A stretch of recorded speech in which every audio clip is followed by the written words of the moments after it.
Irrekordjaw il-mużika minn djarhom u ħarġu żewġ diski tal-marċi funebri għal dan iż-żmien.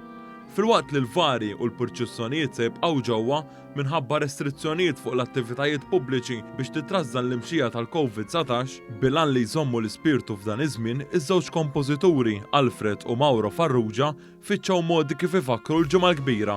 Dawn iż-żewġ kompożituri ħolqu żewġ albums uniċi b'kompożizzjonijiet bantistiċi funebri li huma ideali għal dan iż-żmien.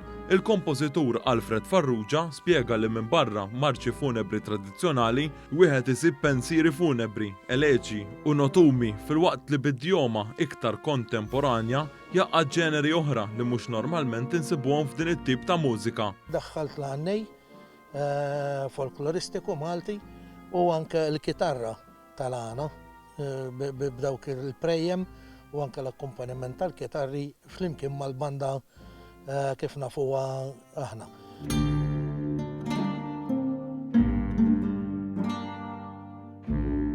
Niftakru waħda f'dawk iż-żwieten. It-tifel ta' Alfred Farrugia, il-kompożitur Mauro Farrugia, spjega li marċi funebri ġeneralment jinkitbu fi kjavi minuri u jkollhom temp aktar meqjus u kif isimhom stess juri jindaqqu minn banda waqt li tikkumpanja xi funeral jew waqt il-purċissjoni tal-ġimgħa l-kbira.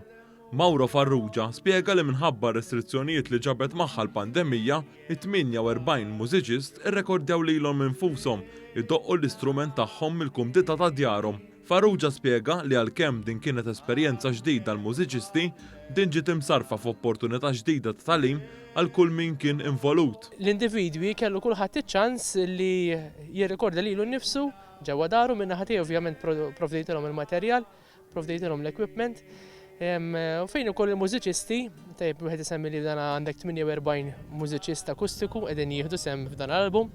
Mhuwiex numru żgħir, però rnexxielna wkoll nirrekordjaw b'dan il-mod. Iż-żewġ kompożituri stqarraw li permezz ta' din l-inizjattiva il-pubbliku xorta se jgawdi u jidħol fl-atmosfera funebra.